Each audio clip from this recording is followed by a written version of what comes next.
വിശുദ്ധ തിരുവെഴുത്തുകൾ തുറക്കാം. ലൂക്കോസിൻ്റെ സുവിശേഷം 3-ാം അധ്യായം അതിൻ്റെ 15 മുതൽ 17 വരെയുള്ള വാക്യങ്ങൾ ശബ്ദമുയർത്തി ഒന്ന് വായിച്ച് സഹായിക്കാം. ഇന്ന് രാത്രി നിങ്ങളുടെ ശ്രദ്ധയെ തിരുവെഴുത്തിലേക്ക് ഞാൻ സഹർഷം സ്വാഗതം ചെയ്യുകയാണ്. ലൂക്കോസിൻ്റെ സുവിശേഷം 3-ാം അധ്യായം 15 മുതൽ 17 വരെ ഉച്ചഭാഷണിയുടെ സഹായത്തോടെ കൃത്യമായി ഒന്ന് വായിച്ച് ലഭ്യമാക്കിയാൽ നന്നായിരുന്നു. ശ്രദ്ധിച്ച് കേൾക്കുക. വായിച്ചാട്ടെ. ജനം കാത്തുനിന്നു, അവൻ ക്രിസ്തുവോ എന്ന് എല്ലാവരും ഹൃദയത്തിൽ യോഹന്നാനെ കുറിച്ച് വിചാരിച്ചു കൊണ്ടിരിക്കുമ്പോൾ യോഹന്നാൻ എല്ലാവരോടും ഉത്തരം പറഞ്ഞത്, ഞാൻ നിങ്ങളെ വെള്ളം കൊണ്ട് സ്നാനം കഴിപ്പിക്കുന്നു, എന്നിലും ബലവാനായവൻ വരുന്നു, അവന്റെ ചെരുപ്പിന്റെ വാറഴിപ്പാൻ ഞാൻ യോഗ്യനല്ല, അവൻ നിങ്ങളെ പരിശുദ്ധാത്മാവ് കൊണ്ടും തീ കൊണ്ടും സ്നാനം കഴിപ്പിക്കും. അവന് വീശുമുറം കൈകളിലുണ്ട്, അവൻ കളത്തെ മുറ്റും വെടിപ്പാക്കി ഗോതമ്പ് കളപ്പുരയിൽ കൂട്ടിവെക്കുകയും പതിർക്കെടാത്ത തീയിലിട്ട് ചുട്ടുകളയുകയും ചെയ്യും. ഒരിക്കൽ കൂടെ കരമൊന്ന് ഉയർത്തി ദൈവത്തിന് സ്തോത്രം ചെയ്താട്ടെ. തികച്ചും ഏകാഗ്രതയോടെ, വളരെ പ്രാർത്ഥനയോടെ ഇന്ന് രാത്രി എൻ്റെ പ്രിയപ്പെട്ട സഹോദരങ്ങൾ എന്നെ ശ്രദ്ധിക്കുക. ലോകം കണ്ടിട്ടുള്ള നിരവധി മഹാരഥന്മാർ, ബുദ്ധിരാക്ഷസന്മാർ, യുഗപ്രഭാവന്മാർ, തത്വജ്ഞാനികൾ, രാഷ്ട്രമീമാംസകന്മാർ, അവരൊക്കെ ജനിച്ച് ജീവിച്ച് ജനിപ്പിച്ചു മരിച്ചു മൺമറഞ്ഞ മണ്ണിലാണ് നാം പാർക്കുന്നത്. അവരെക്കാൾ ഞാൻ പ്രസംഗിക്കുന്ന യേശുവിൻ്റെ പ്രത്യേകത എന്താണ്? ഇന്ന് രാത്രി അതൊന്ന് കേട്ട് ആമേൻ പറഞ്ഞ് എഴുന്നേൽക്കുക മാത്രമല്ല, അതിന്ന് രാത്രിയിൽ കേട്ട് യേശുവിൽ നിന്ന് ചിലത് പ്രാപിച്ചു മടങ്ങുന്ന രാത്രിയായി തീരണം. യേശു ആര്? സോക്രട്ടീസിനെ പോലെ, പ്ലേറ്റോയെ പോലെ, അരിസ്റ്റോട്ടിലെ പോലെ, ഇവിടെ മതം സ്ഥാപിച്ച മതസ്ഥാപകരെ പോലെ ഒരു സാധാരണക്കാരനാണോ യേശു? അവൻ ആര്? അവൻ ഒരു മതസ്ഥാപകനല്ല, അവൻ ഒരു രാഷ്ട്രസ്ഥാപകനല്ല, അവൻ ഒരു തത്വചിന്തകനല്ല, അവൻ കേവലം ഒരു ത്യാഗിയോ യോഗിയോ അല്ല, അവൻ ഒരു സത്യാന്വേഷകൻ അല്ല, അവൻ ആശാരിത്തച്ഛൻ്റെ കൊച്ചനുമല്ല.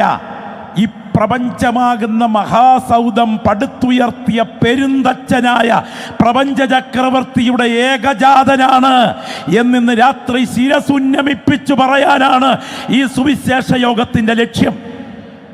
ഗോതമ്പ് ദോശയിൽ നിന്ന് ഗോതമ്പ് മാറ്റിയാൽ പിന്നെന്തധികം വരും? ഒന്നും അധികം വരില്ല. സുവിശേഷത്തിൽ നിന്ന് യേശുവിനെ മാറ്റിയാൽ പിന്നൊന്നും അധികം വരില്ല. ഞാൻ ചോദിക്കട്ടെ, യേശുവിൻ്റെ പ്രത്യേകത എന്താണ്? ഈ ഭൂമിയിൽ ജനിച്ച് ജീവിച്ചു മരിച്ചു മൺമറഞ്ഞ സകലർക്കും 3 അധ്യായങ്ങളേ ഉള്ളൂ. 1 ജനനം, 2 ജീവിതം, 3 മരണം. ഈ 3 അധ്യായങ്ങളല്ലാതെ 4-മതൊരു അധ്യായം അവരുടെ ചരിത്രത്തിലില്ല. ഞാൻ ചോദിക്കട്ടെ, അധികാരികൾ നിർദ്ദേശിച്ചതനുസരിച്ച് വിഷപാനീയം വാങ്ങി കുടിച്ചുകൊണ്ട് സോക്രട്ടീസ് ഈ മണ്ണിൽ മരിച്ചു വീണു. ചോദിക്കുന്നു, അതിനുശേഷം അദ്ദേഹത്തിൻ്റെ അധ്യായം എന്തായിരുന്നു? 35ാമത്തെ American president John F Kennedy വെടിയേറ്റ് വീണ രംഗം, ആ സ്ഥലം ഞാൻ കണ്ടിട്ടുണ്ട്. ഭാര്യയോടൊപ്പം തുറന്ന കാറിൽ യാത്ര ചെയ്യുന്ന രാഷ്ട്രീയ പ്രചരണം നടന്നുകൊണ്ടിരിക്കുമ്പോൾ ഒരു തോക്കിൻ കുഴലിലൂടെ ഏറ്റ വെടിയിൽ ചോരയിൽ കുളിച്ച് ഭാര്യയുടെ മടിയിലേക്കാണ് വീണത്. അതിനുശേഷം ജോൺ എഫ് കെന്നഡിയുടെ അടുത്ത അധ്യായം എന്താണ്? എബ്രഹാം ലിങ്കൻ ചോരയിൽ കുളിച്ചു മരിച്ചു, ഇന്ദിരാഗാന്ധി രക്തത്തിൽ കുളിച്ചു മരിച്ചു, മഹാത്മാഗാന്ധി ഗോഡ്സയുടെ വെടിയേറ്റു മരിച്ചു. ഞാൻ ചോദിക്കുന്നു, ഇവരുടെയൊക്കെ ജീവിത ചരിത്രത്തിന് 3 അധ്യായമല്ലാതെ 4-ാമതൊരധ്യായമില്ല. അവർ ജനിച്ചു, ജീവിച്ചു, മരിച്ചു. എന്നാൽ ഏത് ഡെഡ് ബോഡി കല്ലറയിൽ വെച്ചോ അത് തന്നെ ഉയർത്തെഴുന്നേറ്റു വന്ന് ചരിത്രം തുടർന്ന ഒരുവനെ ലോകം കണ്ടിട്ടുണ്ടെങ്കിൽ അത് ഈ രാത്രി ഞങ്ങൾ പ്രസംഗിക്കുന്ന നസ്രയനായ യേശു അല്ലത്. പോരാ, ഇത്രയും ദൈവമക്കൾ ഇങ്ങനെ സ്തോത്രം ചെയ്താൽ പോരാ.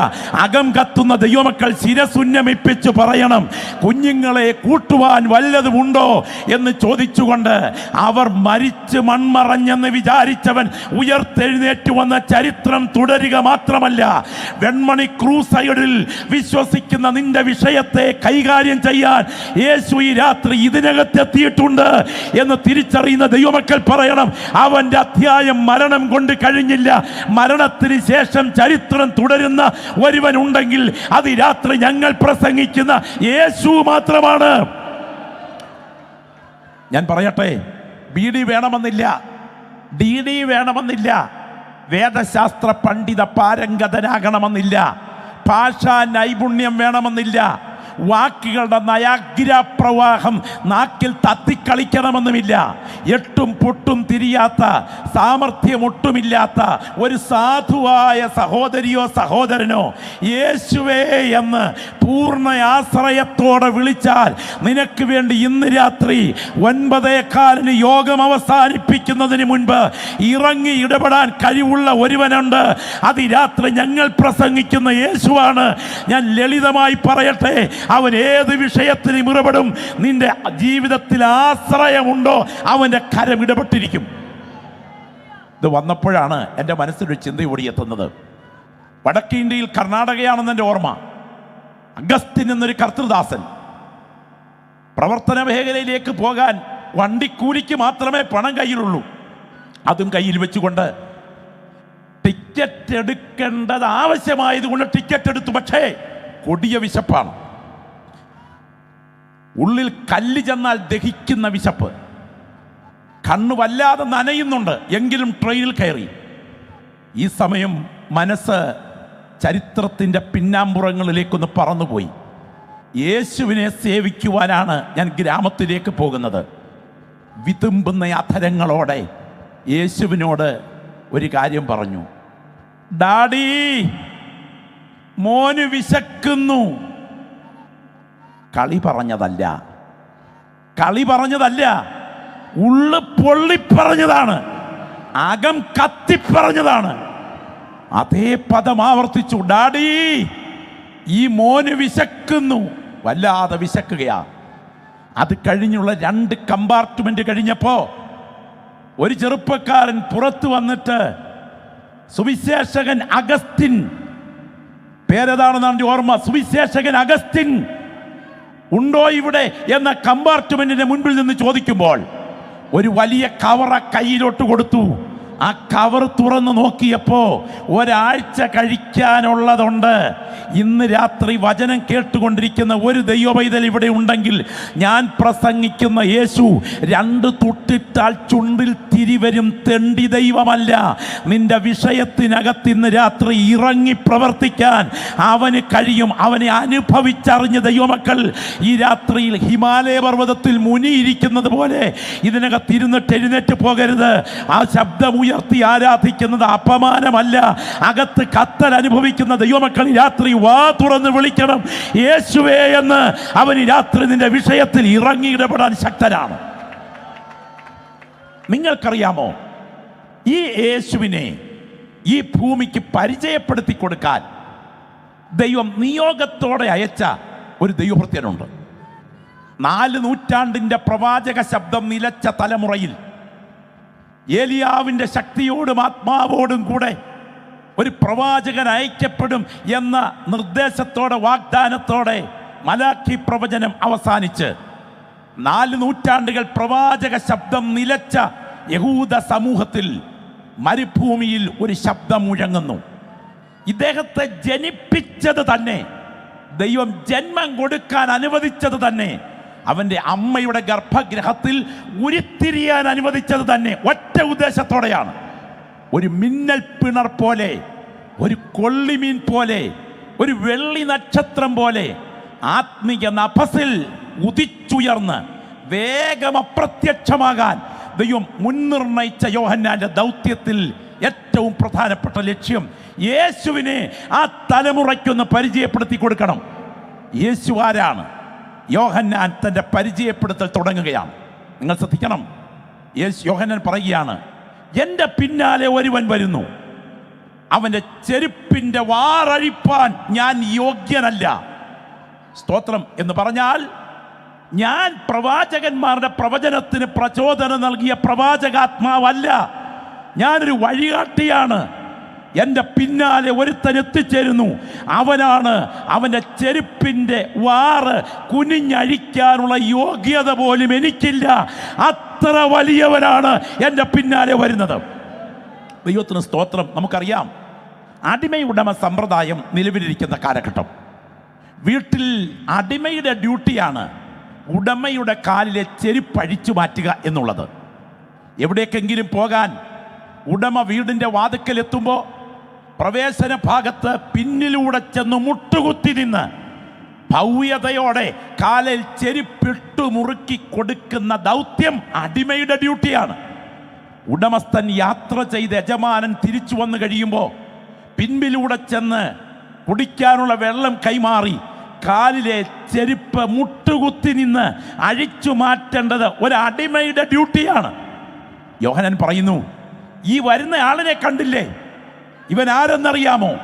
ഇവൻ്റെ കാലിലെ ചെരുപ്പൂരി മാറ്റാനുള്ള യോഗ്യത പോലും ഈ സാധുവിനില്ല. അത്ര വലിയവനാണ്. ഈ രാത്രി ഞാൻ വിശ്വസിക്കുന്ന ദൈവമക്കളുടെ നടുവിൽ വിളിച്ചു പറയുന്നു, അവനൊപ്പം പറയാൻ ഒരാളുമില്ല, അവനെപ്പോൾ ആരാധ്യൻ ആരുമില്ല. ഈ രാത്രി വാ തുറന്ന് വിളിച്ചു പറയുന്ന ദൈവമക്കൾ പറയുന്നു, അവൻ സാധാരണക്കാരനല്ല. മനുഷ്യത്വത്തിൻ്റെ ജഡവേഷത്തിനുള്ളിൽ ദൈവത്വം കുടികൊണ്ടിറങ്ങിയിട്ടുള്ള ഒരു പുരുഷ വേഷത്തെ ലോകം കണ്ടിട്ടുണ്ടെങ്കിൽ ഈ രാത്രി ഞാൻ പ്രസംഗിക്കുന്ന നസറേനായ യേശു അല്ലാതെ ഒരുത്തനുമില്ലെന്ന് തല ഉയർത്തി പറയാൻ ഉറപ്പ് പ്രാപിച്ച ദൈവമക്കൾ ആ കരങ്ങൾ ഉയർത്തി പറയണം, ഞങ്ങൾ പ്രസംഗിക്കുന്നത് സാധാരണക്കാരനെയല്ല. മനുഷ്യത്വത്തിൽ അവൻ ഒരു സ്ത്രീയുടെ ഗർഭഗൃഹത്തിൽ ഉരുത്തിരിഞ്ഞു. ദൈവത്വത്തിൽ ആ ജന്മം സ്ത്രീ പുരുഷ സമ്പർക്കമില്ലാത്ത, ജൈവരാസ ബന്ധമില്ലാത്ത ജന്മമായിരുന്നു.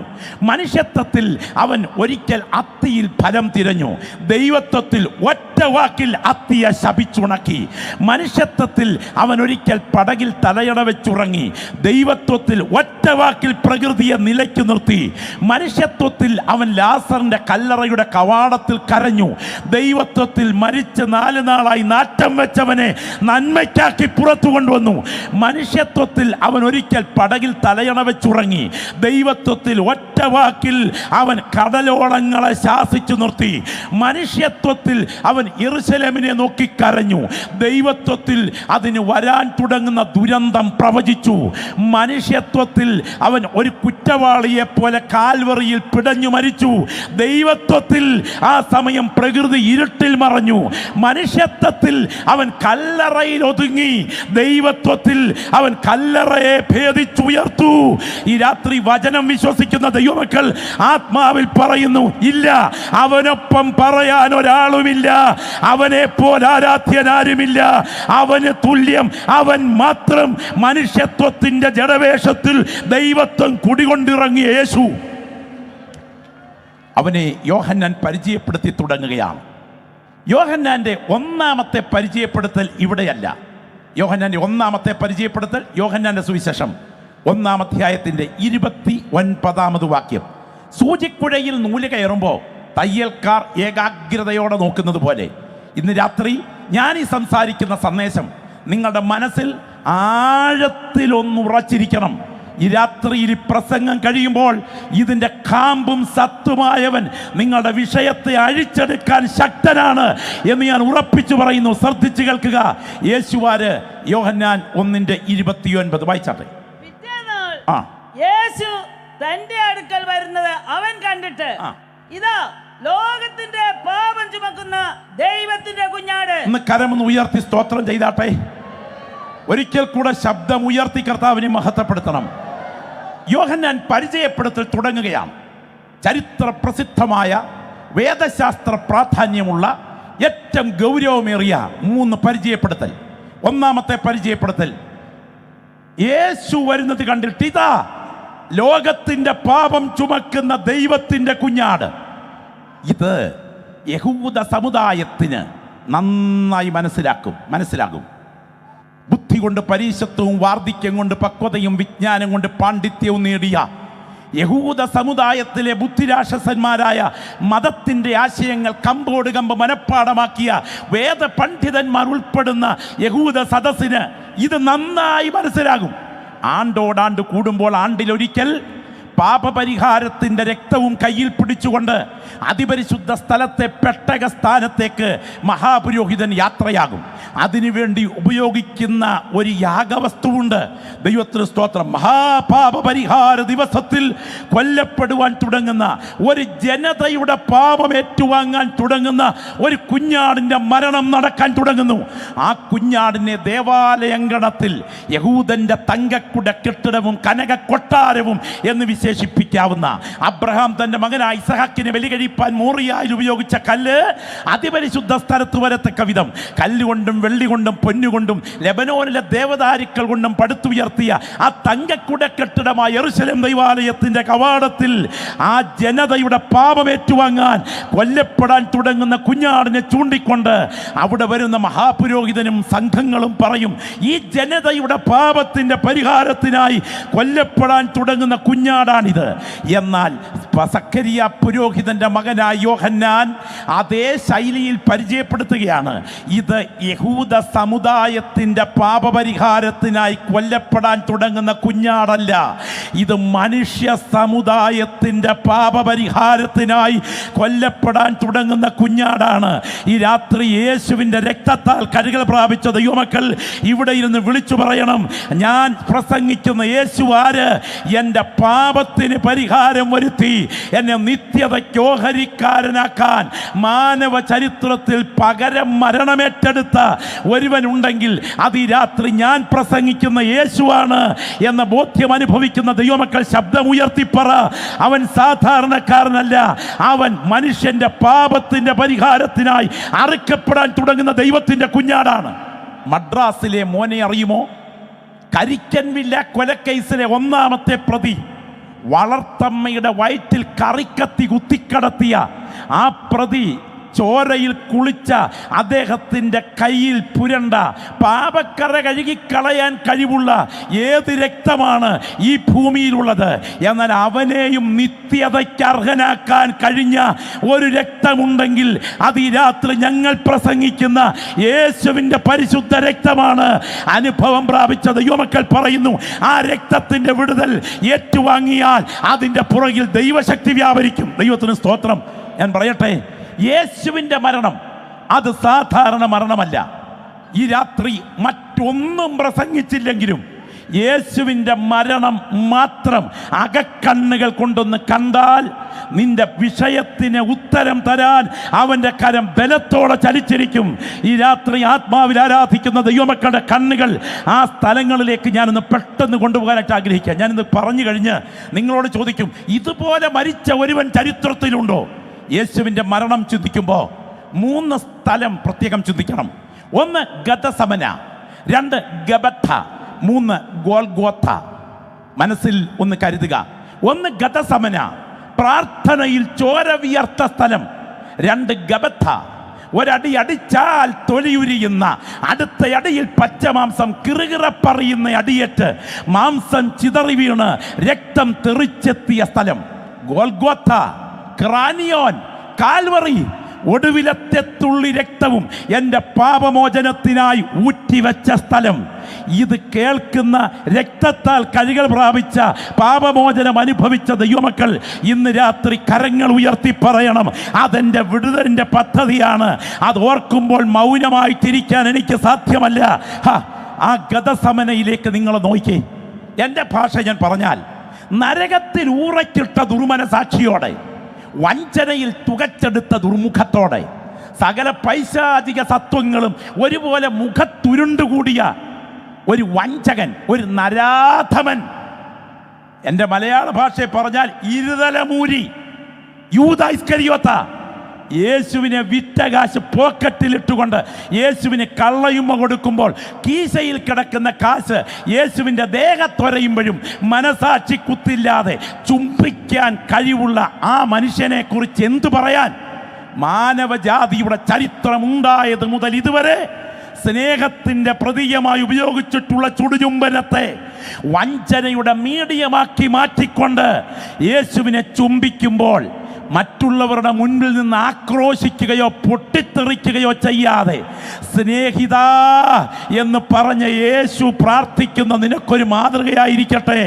നിനക്കെതിരെ കരമുയർത്താൻ കരുതിക്കൂട്ടി കർട്ടൻ്റെ പുറകിൽ പദ്ധതികൾ തയ്യാറാക്കിയിട്ട് സ്നേഹപൂർവ്വം നിനക്ക് വഞ്ചനയുടെ ചുടുചുംബനം തരുന്നത് ആരായാലും നീ കരമുയർത്തണ്ട.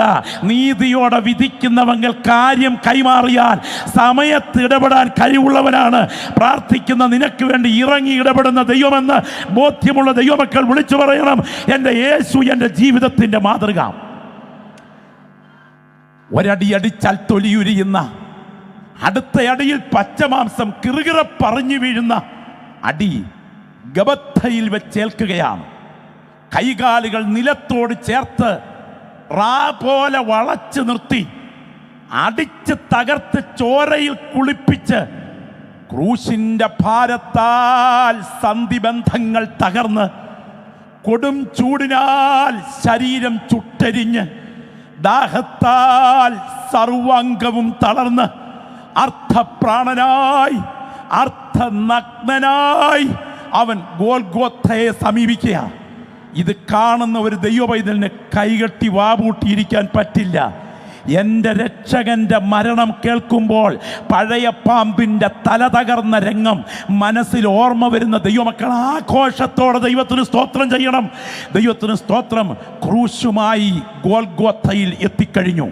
പണി തീർത്ത ക്രൂശ് മലർത്തിയിട്ടിട്ട് റോമൻ പടയാളികൾ ഷൂസിട്ട കാലുകൊണ്ട് കൈകാലുകൾ ആണിയോട് ചേർത്ത് ബന്ധിക്കേണ്ടതിന് അതാ സന്ധിബന്ധങ്ങളെ ഭേദിച്ച് ആണി അടിച്ചിറക്കിയിട്ട് ഒരു കയറിൻ്റെ സഹായത്തോടെ ആ ക്രൂശ് ഉയർത്തി പാറയിടുക്കിലേക്ക് ഇടിച്ചിരുത്തുമ്പോ ഞാൻ വെള്ളം പോലെ തൂവിപ്പോകുന്നു.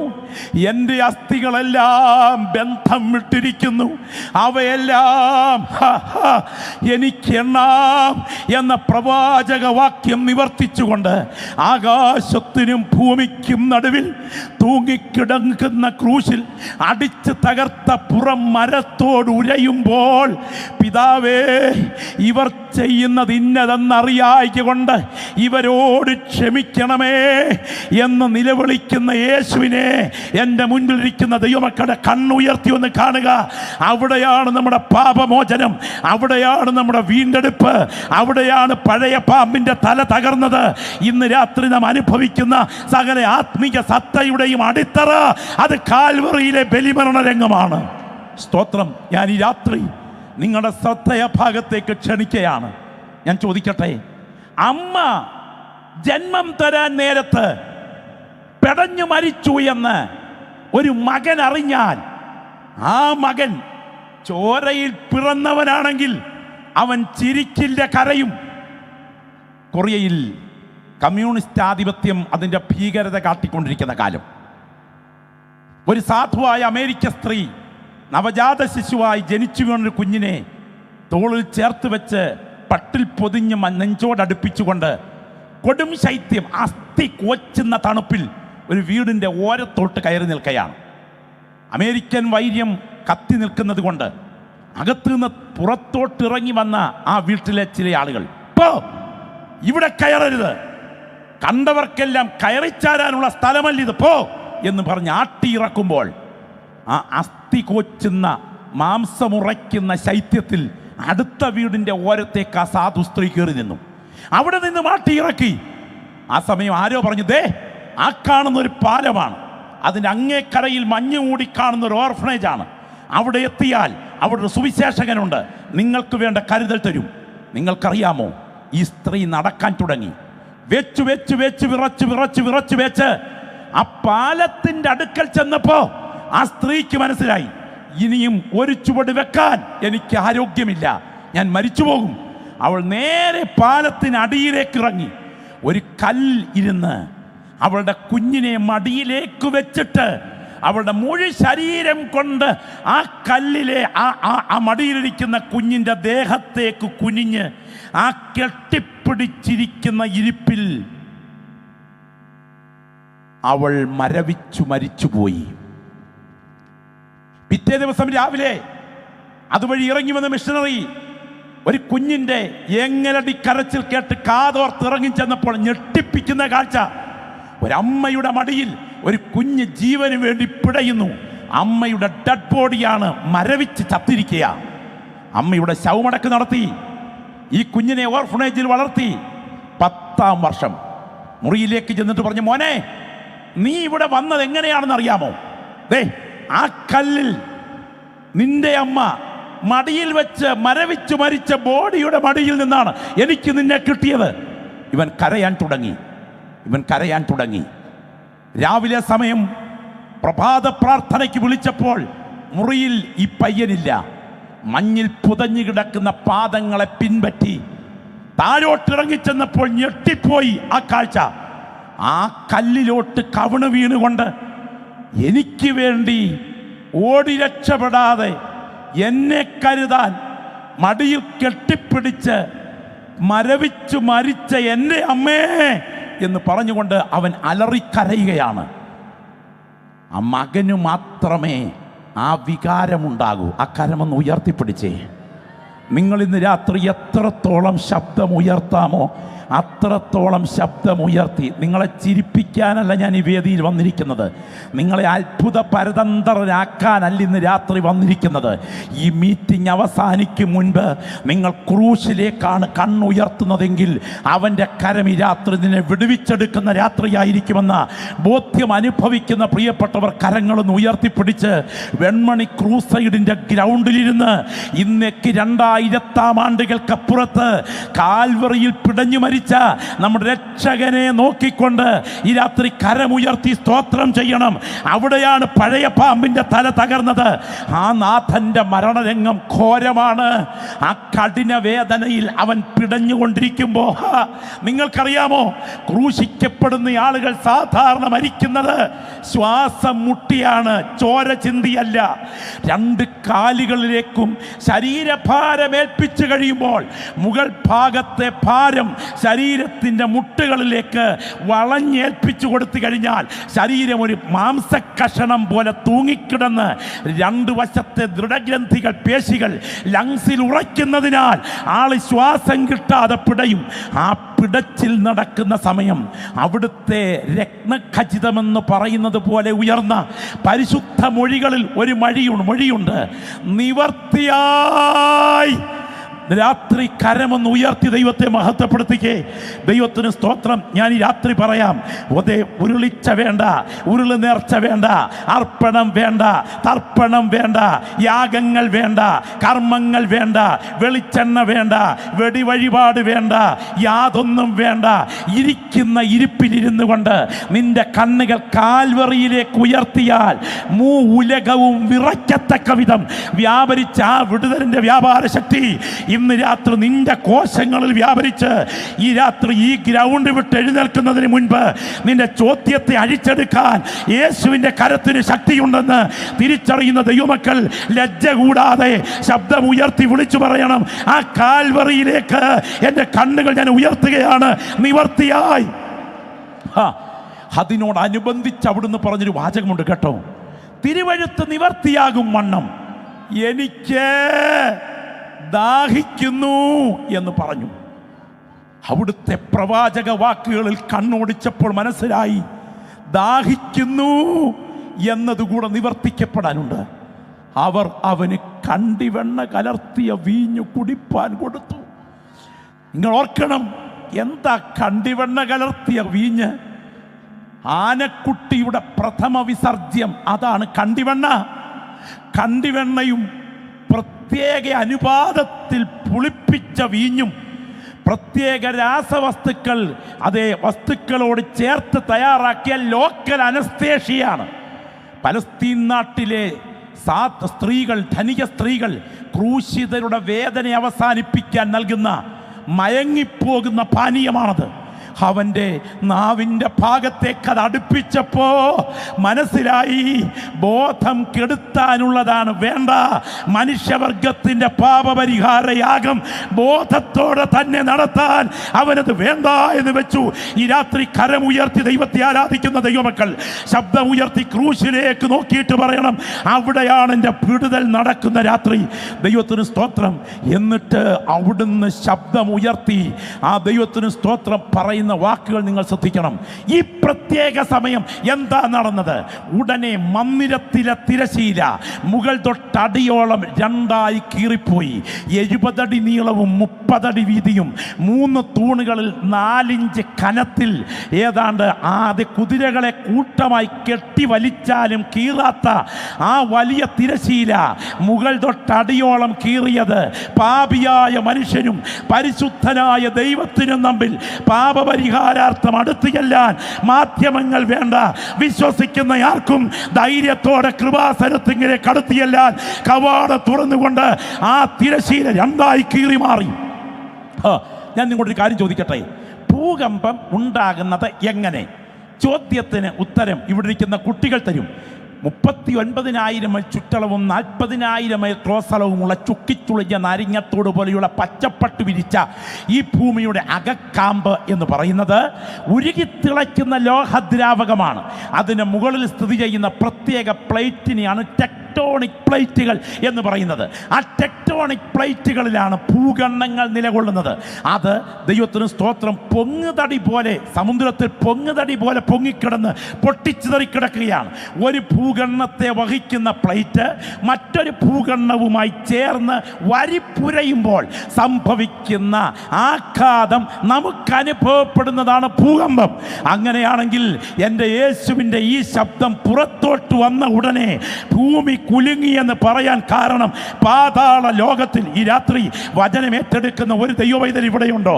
നിന്റെ വാഗ്ദത്വത്തിനെതിരെ, നിന്റെ ശുശ്രൂഷയ്ക്കെതിരെ, നിന്റെ താലന്തുകൾക്കെതിരെ, നിന്റെ അഭിഷേകത്തിനെതിരെ, നിന്റെ തലമുറയ്ക്കെതിരെ, നിന്റെ മേൽ വെളിപ്പെടേണ്ട ദൈവപ്രവൃത്തിക്കെതിരെ വാദിച്ചു നിൽക്കുന്ന പൈശാചിക ശക്തികൾ കുടികൊള്ളുന്ന താവളങ്ങളെ തകർത്തുകൊണ്ട് അവൻ്റെ ബന്ധനത്തെ അഴിച്ചു മാറ്റാൻ യേശുവിൻ്റെ കരം ഇന്ന് രാത്രി വിശ്വസിക്കുന്ന നിനക്ക് വേണ്ടി ചലിക്കുന്നു എന്ന ബോധ്യം തരത്തക്ക വിധം പാതാള ലോകം വിറയ്ക്കുകയാണ്. ഓ, രക്തത്താൽ ജയം, രക്തത്താൽ ജയം.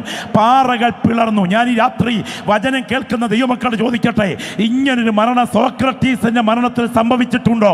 ഇങ്ങനൊരു സംഭവം പ്ലേറ്റോയുടെ മരണത്തിൽ സംഭവിച്ചിട്ടുണ്ടോ? ഇങ്ങനൊരു സംഭവം മുഹമ്മദ് നബിയുടെ മരണത്തിൽ സംഭവിച്ചിട്ടുണ്ടോ? ഇല്ല. ലോകത്തിൽ ഒരുത്തൻ്റെയും മരണത്തിൽ സംഭവിക്കാത്ത ഈ സംഭവത്തിന്റെ കാരണം അതേ ശതാധിപൻ പറഞ്ഞ വാക്ക് ഞങ്ങൾ ഉറപ്പിച്ചു പറയുന്നു, അവൻ സാക്ഷാൽ ദൈവപുത്രനായിരുന്നു. സത്യം. ഈ രാത്രി ആ കരം ഇവിടെ ചലിച്ചുകൊണ്ടിരിക്കുന്നു. വിശ്വസിക്കുന്ന നിന്റെ വിഷയത്തിന്മേൽ ഈ രാത്രി മീറ്റിംഗ് അവസാനിക്കുന്നതിന് മുൻപ് ആ കരം ബലത്തോടെ വ്യാപരിക്കുന്നു. ആത്മാവിൽ പ്രാർത്ഥിക്കുന്ന ദൈവമക്കൾ അടുത്തിരിക്കുന്നത് ആരെയെന്ന് നോക്കാതെ, പുറകിലും മുൻപിലും ഇരിക്കുന്ന ആരെന്ന് നോക്കാതെ ആത്മാവിൽ പ്രാർത്ഥിച്ചു തുടങ്ങട്ടെ. ചില വ്യക്തികളുടെ ഹൃദയത്തിൻ്റെ വിഷയങ്ങളെ യേശു ഇന്ന് രാത്രി ഏറ്റെടുക്കുന്ന രാത്രിയാണ്. ഈ രാത്രി കഥകടച്ച് പുറത്തിറങ്ങിയിട്ട് വീട്ടിൽ നിന്ന് പുറപ്പെട്ടു പോന്നപ്പോഴും ഉള്ളിൽ നെടുവീർപ്പോടെ ഉയർത്തിയ ദീർഘശ്വാസത്തിൻ്റെ ഉത്തരം അടുത്തിരിക്കുന്ന ആളിന് അറിയത്തില്ലെങ്കിലും യേശുവിൻ്റെ കരം ഇന്ന് രാത്രി ഇത് തൊട്ടിട്ട് ഈ രാത്രി വിടുതലിലേക്ക് വരുത്താൻ ഈ ഗ്രൗണ്ടിൽ ഉയർന്നു നിൽക്കുന്ന ബോധ്യത്തോടെ ദൈവമക്കൾ എത്രമേൽ പ്രാർത്ഥിച്ചു തുടങ്ങും. ഇത് സാധാരണ രക്തമല്ല, ഇത് പാപമോചനത്തിൻ്റെ രക്തമാണ്. യോഹന്നാൻ പരിചയപ്പെടുത്തുന്നു, ഇതാ ലോകത്തിൻ്റെ പാപം ചുമക്കുന്ന ദൈവത്തിൻ്റെ കുഞ്ഞാട്. കരമുയർത്തി കർത്താവിനെ മഹത്വപ്പെടുത്താമോ? ഒന്നാമത്തെ പരിചയപ്പെടുത്തൽ, യേശുവാര് ശബ്ദമുയർത്തി എന്നോട് ചേർന്ന് പറയാൻ കഴിയുമെങ്കിൽ ഇവിടെ ഇരിക്കുന്ന ദൈവമക്കൾ കരമൊന്ന് ഉയർത്തിപ്പറ, ലോകത്തിൻ്റെ പാപം ചുമക്കുന്ന ദൈവത്തിൻ്റെ കുഞ്ഞാട്. അവനൊപ്പം പറയാൻ ഒരാളുമില്ല, അവനെ പോലെ ആരാധ്യൻ ആരുമില്ല.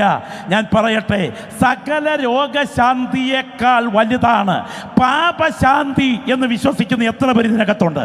ദൈവത്തിന് സ്തോത്രം. ഒരു മനുഷ്യന് തലച്ചോറിന് മാരകമായ ഒരു രോഗം ബാധിച്ചു. അങ്ങനെ ഇരിക്കുന്ന സമയത്ത് അയാളെ ഒരു തലച്ചോറിൻ്റെ ആ വൈകല്യം നിമിത്തം, മാനസിക പ്രശ്ന നിമിത്തം മറ്റൊരാളിനെ കൊന്നു കഴിഞ്ഞപ്പോൾ പോലീസ് പിടിച്ചു. വിസ്താരം കഴിഞ്ഞു. ഇദ്ദേഹത്തിനെതിരെ ഒരു വിധി പുറപ്പെട്ടു.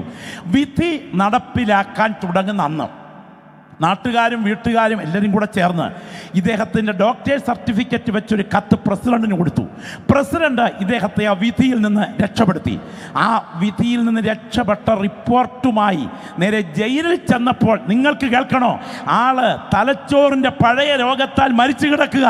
ഞാൻ പറഞ്ഞു വന്നതിൻ്റെ സാരം, ക്യാൻസർ മാറുന്നതിനേക്കാൾ എയ്ഡ്സ് മാറുന്നതിനേക്കാൾ വലുതാണ് പാപമോചനം പ്രാപിക്കുന്നത്.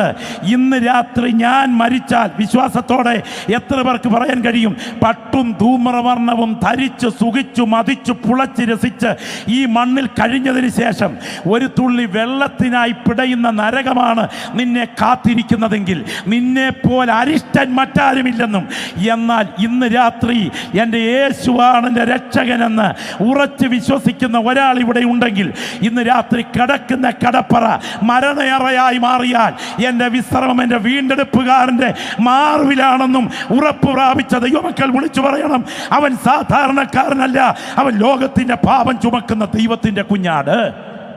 ഒന്ന്, യേശുവാര്? ഉത്തരം, ലോകത്തിന്റെ പാപം ചുമക്കുന്ന ദൈവത്തിന്റെ കുഞ്ഞാട്. രണ്ട്, യേശുവാര്? നിങ്ങൾ ആ ഭാഗത്ത് ശ്രദ്ധിക്കണം. എൻ്റെ പിന്നാലെ ഒരുവൻ വരുന്നു, അവൻ്റെ ചെരുപ്പിൻ്റെ വാറഴിപ്പാൻ ഞാൻ യോഗ്യനല്ല, ഞാൻ നിങ്ങളെ വെള്ളം കൊണ്ട് സ്നാനം കഴിപ്പിക്കുന്നതേ ഉള്ളൂ. എൻ്റെ പിന്നാലെ വരുന്നവൻ എന്നിലും ബലമേറിയവൻ, അവൻ നിങ്ങളെ പരിശുദ്ധാത്മാവ് കൊണ്ടും തീ കൊണ്ടും സ്നാനം കഴിപ്പിക്കും. വീശുമുറം അവൻ്റെ കൈകളിലുണ്ട്. അവൻ കളത്തെ മുറ്റും വെടിപ്പാക്കി ഗോതമ്പ് കളപ്പുരയിൽ ചേർത്ത് വയ്ക്കും, പതിർക്കെടാത്ത തീയിലിട്ട് ചുട്ടുകളയും. ഇത് സാധാരണക്കാരനല്ല, പതിര് ചുടാൻ അധികാരമുള്ള ഒരു സുപ്രീം ജഡ്ജിയാണ് ഈ നിൽക്കുന്ന യേശു. ഒന്ന് കരമടിച്ച് ദൈവത്തെ മഹത്വപ്പെടുത്താൻ പറ്റുമോ? രക്തത്താൽ ജയം, രക്തത്താൽ ജയം. ശ്രദ്ധിച്ചു കേൾക്കണേ, ഒരു ചിത്രീകരണം അവതരിപ്പിക്കുകയാണ്. വയലിലേക്ക് സദസ്സിനെ ക്ഷണിക്കുക. വയലിൽ കതിരിൽ പതിരും മണിയുമുണ്ട്. പതിരിട്ടിരിക്കുന്ന ജൂബായും മണിയിട്ടിരിക്കുന്ന ജൂബായും ഒരേ വിധത്തിലുള്ള ജൂബായാണ്, ഒരേ കവറിലാണ് ഇരിക്കുന്നത്. അടുത്തിരിക്കുന്നത് പതിരും ഇപ്പുറത്തിരിക്കുന്നത് മണിയുമാണെങ്കിലും പതിരാണ് മണിയേക്കാൾ ഇപ്പോൾ ഈ ഗ്രൗണ്ടിലല്ല, ഈ വയലിലെ ഗ്രൗണ്ടിൽ തലപൊക്കി നിൽക്കുന്നത്. ഈ പതിരിൻ്റെ ഒരു ഭാവം, അമ്പടാ ഞാനേ എന്ന ഭാവത്തിലല്ലേ ഈ പതിരിതിനകത്ത് തലപൊക്കി നിൽക്കുന്നത്. പതിരിൻ്റെ ഭാവം മറ്റുള്ളവർ കണ്ടാൽ ഓർക്കും ഇപ്പം കാഹളം തൊരിച്ചാൽ മോളിലോട്ട് പറക്കുമെന്ന്. പക്ഷേ വർഷങ്ങളുടെ യാത്രയിൽ എവിടെയോ കുത്തേറ്റ് പാല് വറ്റി ഈ കേസ്, ഈ കവറ്, ഈ പുറംപൂച്ച്, ഈ പുറംചട്ടയല്ലാതെ അകത്ത് യാതൊന്നുമില്ല. എന്നാൽ ഈ ആത്മീയ വയലിൽ ഇപ്പം ഇതെല്ലാം കൂടെ നിൽക്കുന്ന നിപ്പ് കണ്ടാൽ എല്ലാം മണിയാണെന്ന് തോന്നും. പക്ഷെ തൽക്കാലം രക്ഷപ്പെടും. പക്ഷേ ഉടമസ്ഥൻ വയലിലേക്ക് വരുന്നുണ്ട്. അവൻ ഇതിന്മേലൊരു പണി നടത്താൻ തുടങ്ങുകയാണ്. പതിരിനെ തീപ്പൊയ്കയിലേക്കും മണിയെ കളപ്പുരയിലേക്കും മാറ്റാൻ കയ്യിൽ വീശുമുറം പിടിച്ചുകൊണ്ട് സുപ്രീം ജഡ്ജിയായി വെളിപ്പെടാൻ തുടങ്ങുന്ന മനുഷ്യ കുലത്തിന് ന്യായവിധി നൽകാൻ കഴിവുള്ള രക്ഷകൻ ഉണ്ടെങ്കിൽ അത് ഈ രാത്രി ഞങ്ങൾ പ്രസംഗിക്കുന്ന നസ്രയനായ യേശുവാണ്. അനുഭവം പ്രാപിച്ച ദൈവമക്കൾ വിളിച്ചു പറയണം, അവൻ ആര്? അവൻ ലോകത്തെ ന്യായം വിധിക്കുന്ന ജഡ്ജി. ഇവിടെ കോടതി ഉണ്ടെങ്കിൽ ഉയരത്തിൽ കോടതിയുണ്ട്. ഇവിടെ ഫുൾ ബെഞ്ച് ഉണ്ടെങ്കിൽ ഉയരത്തിൽ ഫുൾ ബെഞ്ചുണ്ട്. ഇവിടെ വിധിവിസ്താരമുണ്ടെങ്കിൽ ഉയരത്തിൽ വിധിവിസ്താരമുണ്ട്. ഇവിടെ പ്രതിക്കൂടുണ്ടെങ്കിൽ ഉയരത്തിൽ പ്രതിക്കൂടുണ്ട്. ഇവിടെ സാക്ഷിക്കൂടുണ്ടെങ്കിൽ ഉയരത്തിൽ സാക്ഷിക്കൂടുണ്ട്. ഇവിടെ തൊണ്ടി സാധനമുണ്ടെങ്കിൽ ഉയരത്തിൽ തൊണ്ടി സാധനമുണ്ട്. ഇവിടെ ജഡ്ജിമെൻറ്റ് സീറ്റ് ഉണ്ടെങ്കിൽ ഉയരത്തിൽ ജഡ്ജിമെൻറ്റ് സീറ്റുണ്ട്. ഇവിടെ നിയമഗ്രന്ഥങ്ങൾ ഉണ്ടെങ്കിൽ അവിടെ നിയമഗ്രന്ഥമുണ്ട്. ഇവിടെ അഡ്വക്കേറ്റ് ഉണ്ടെങ്കിൽ അവിടെ അഡ്വക്കേറ്റ് ഇല്ല കേട്ടോ. കയ്യിൽ കിട്ടുന്ന കള്ളത്തരങ്ങൾ നിയമത്തിൻ്റെ വെള്ളം ചേർത്ത് തട്ടിപ്പും വെട്ടിപ്പും വളപ്പും വഞ്ചനയും വക്രതയും പൂഴ്ത്തിവെപ്പും നടക്കുന്ന ആർക്കു വേണ്ടിയും കാശുണ്ടെങ്കിൽ നന്നായി വാദിക്കാൻ ആളൂരന്മാരെ പോലെയുള്ള വക്കീലന്മാരെ കിട്ടും. എന്നാൽ നിന്റെ ദൈവത്തിൻ്റെ കോടതിയുടെ മുൻപിൽ വെളിപ്പെടുന്ന സമയത്ത് നിനക്ക് വേണ്ടി വാദിക്കാൻ ഒറ്റ അഡ്വക്കേറ്റ് അവിടെ ഉണ്ടായിരിക്കയില്ല. അഗ്നി ജ്വലിക്കുന്ന കണ്ണുകൾ കൊണ്ട് നിന്റെ അകത്തിരിപ്പ് നന്നായി തിരിച്ചറിഞ്ഞുകൊണ്ട് വിധി പുറപ്പെടുവിക്കാൻ കഴിവുള്ള ജഡ്ജിയോട് പ്രതി നേരിട്ട് കണക്ക് തീർക്കുന്ന ഒരു കോടതി ഉണ്ടെങ്കിൽ അത് ഈ രാത്രി ഞാൻ പ്രസംഗിക്കുന്ന സ്വർഗത്തിന്റെ കോടതി മാത്രമാണ് എന്ന് ബോധ്യമുള്ള ദൈവമക്കൾ വിളിച്ചു പറയണം, ഇത് സാധാരണക്കാരനല്ല. നിങ്ങൾക്കൊക്കെ അറിയാം, ഇന്നേക്ക് ചില വർഷങ്ങൾക്ക് പുറകിൽ കോട്ടയം പയസ്റ്റിൻ്റേത് കോൺവെൻറ്റിൻ്റെ താഴത്തെ അടുക്കള മുറിയിൽ എന്താ സംഭവിച്ചതെന്ന് നമുക്കൊരു പിടിയില്ല. സിസ്റ്റർ സെബിക്കും 2 പുരോഹിതന്മാർക്കും ഫാദർ പിതൃക്കലിനുമൊക്കെയുള്ള അതിലെ ബന്ധമെന്താണ്? അടയ്ക്ക രാജു പറഞ്ഞത് സത്യമായിരുന്നോ? മതിൽ ചാടി വെളുപ്പിന് 4 മണിക്ക് സിസ്റ്റേഴ്സിൻ്റെ കോൺവെൻറ്റിൻ്റെ അടുക്കള ഭാഗത്തൂടെ ഉളിയിട്ട് കയറിയതാണോ?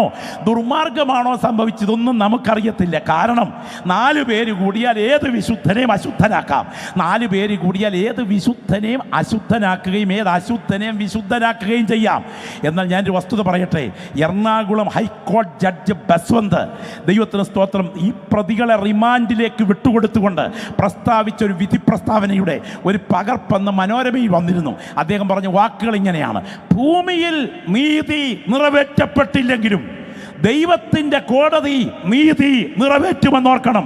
സത്യം തുറന്നു പറയാൻ ബാധ്യതയുള്ളവർ മൗനം പാലിച്ചാൽ ഇരുൾ മൂടിയ നരകത്തിലായിരിക്കും ഇരിപ്പിടം ഒരുങ്ങുക എന്ന് മറക്കരുത് എന്ന് എറണാകുളം ഹൈക്കോടതി ജഡ്ജ് ബസ്വന്ത് വിധി പ്രസ്താവനയിൽ പറഞ്ഞു. ഒന്ന് കരമുയർത്തി ദൈവത്തെ മഹത്വപ്പെടുത്താമോ? എന്താ അദ്ദേഹം പറഞ്ഞെന്നറിയാമോ? എടാ, ഇവിടെ നീതി നിറവേറ്റപ്പെട്ടില്ലെങ്കിലും ഇതിന് മുകളിൽ മറ്റൊരു കോടതി ഇരിപ്പുണ്ട്. ഇവിടുത്തെ കോടതിക്ക് 12 കൊല്ലത്തെ ജീവപര്യന്തമേ പറ്റൂ. എന്നാൽ അവിടുത്തെ കോടതിക്ക് ആത്മാക്കളെ നരകത്തിയിരുത്താൻ ശക്തിയുണ്ട്. ആ കോടതി ഇന്ന് രാത്രി ഇതിൻ്റെ മുകളിൽ വർക്കൗട്ട് ചെയ്യുന്നുണ്ടെന്നും അവൻ അറിയാതെ ഇവിടെ ഒന്നും സംഭവിക്കയില്ലെന്നും വിശ്വസിക്കുന്ന ഒരു ദൈവപൈതൽ ഉണ്ടെങ്കിൽ ഈ രാത്രി വാ തുറന്ന് വിളിച്ചു പറയണം: അവൻ സാധാരണക്കാരനല്ല, വെളിപ്പെടാൻ തുടങ്ങുന്ന ദൈവകോടതിയുടെ സുപ്രീം ജഡ്ജി ഈ രാത്രി ഞാൻ പ്രസംഗിക്കുന്ന യേശുവാണ്. ദൈവത്തിന് സ്തോത്രം. യേശു ക്രിസ്തുവിനെ കുറിച്ചുള്ള ഏറ്റവും നല്ലൊരു വിശകലനമാണ്, ദൈവത്തിന് സ്തോത്രം, നിക്കിയ വിശ്വാസ പ്രമാണത്തിൽ നമ്മളൊക്കെ ജനിച്ചു വളർന്ന സാമുദായിക പശ്ചാത്തലത്തിൽ നാം നിരന്തരം കേട്ടിട്ടുള്ളത്. നിങ്ങൾക്ക് ഓർമ്മയുണ്ടോ? 1-ാം ഭാഗം പിതാവിനെ കുറിച്ചാണ്.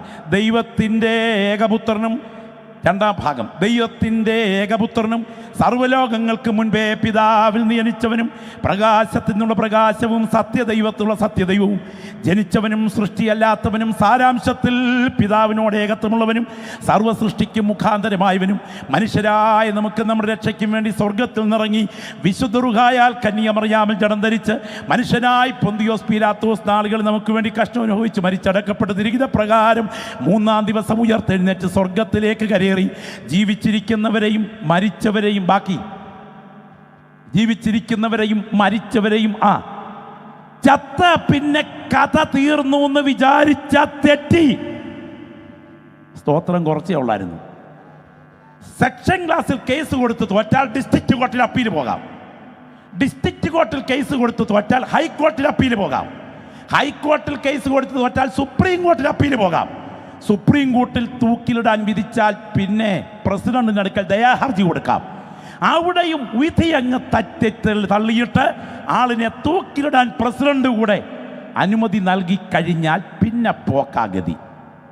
ഞാനെന്നാൽ തിരിച്ചൊരു കാര്യം ചോദിക്കട്ടെ. സെക്ഷൻ ക്ലാസ്സിൽ കേസ് കൊടുത്തു ഡിസ്ട്രിക്ട് കോർട്ടിൽ അപ്പീൽ പോയി. ഡിസ്ട്രിക്ട് കോർട്ടിൽ കേസ് കൊടുത്തു ഹൈക്കോർട്ടിൽ അപ്പീൽ പോയി. ഹൈക്കോർട്ടിൽ കേസ് കൊടുത്തു സുപ്രീം കോർട്ടിൽ അപ്പീൽ പോയി. സുപ്രീം കോർട്ടിൽ കേസ് കൊടുത്തു പ്രസിഡന്റിന് അടുക്കൽ ദയാഹർജി കൊടുത്തു. എൻ്റെ പൊന്നെ മാനെ, പിള്ളേരും ഭാര്യയൊക്കെ ഉണ്ടേ, രക്ഷപ്പെടുത്തണേ, അപ്പനുണ്ടേ അമ്മയുണ്ടേ എന്ന് പറഞ്ഞു റിപ്പോർട്ട് കൊടുത്തു. അതും അങ്ങേരങ്ങ് തള്ളി. പിന്നെ ആളിനെ തൂക്കിലിടാൻ തീരുമാനിച്ചു. വിധിയുടെ രീതി അറിയാമല്ലോ. വെളുപ്പിനെ ഡോക്ടേഴ്സ് ചെക്ക് ചെയ്യണം, കൊലമരത്തിലോട്ട് കൊണ്ടുപോകണം, ഒരുക്കങ്ങൾ നടത്തണം.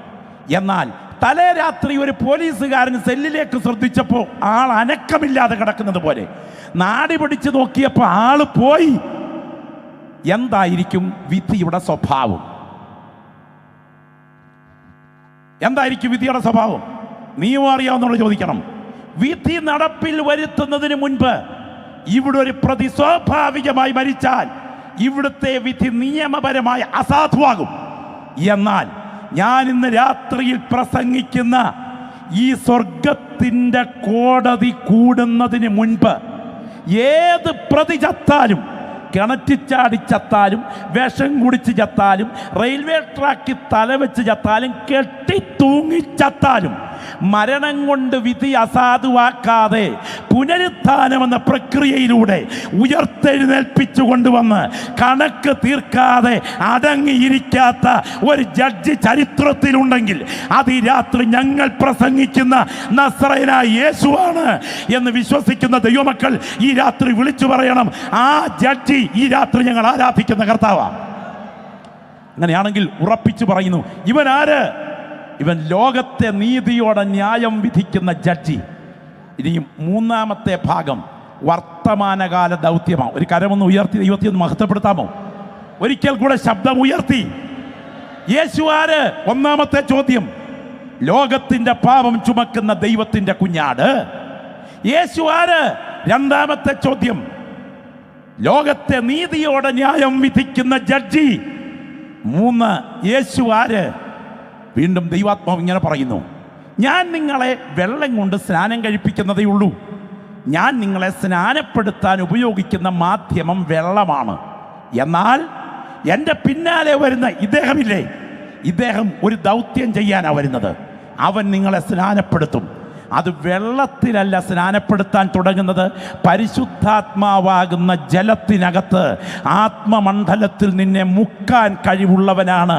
ഇന്ന് രാത്രി അനുഭവം പ്രാപിച്ച ദൈവമക്കൾക്കറിയാം ഞാൻ പ്രാപിച്ച ദൈവകൃപയുടെ മഹത്വം എത്ര വലുതാണെന്ന്. മറ്റുള്ളവരാരും ദൈവത്തെ ആരാധിച്ചില്ലെങ്കിലും എന്നെ ആരാധിക്കാൻ പ്രേരിപ്പിക്കുന്ന ഒരു ശക്തി എൻ്റെ അകത്ത് വ്യാപരിക്കുന്നുണ്ട്. അതെന്തെന്നറിയാമോ? പെന്തക്കോസ്തിൻ്റെ ശക്തി പ്രാപിച്ച ദൈവമക്കൾ ഈ ഗ്രൗണ്ടിൽ കർത്താവിനെ ആത്മാവിൽ ആരാധിക്കാൻ കാരണം ഈ രാത്രി പരിശുദ്ധാത്മാവിൻ്റെ ചൈതന്യം ഇവിടെ വ്യാപരിച്ചു കൊണ്ടിരിക്കുകയാണ്. അനുഭവം പ്രാപിച്ച എത്ര ദൈവമക്കൾ ഈ രാത്രി ഇവിടെയുണ്ട്.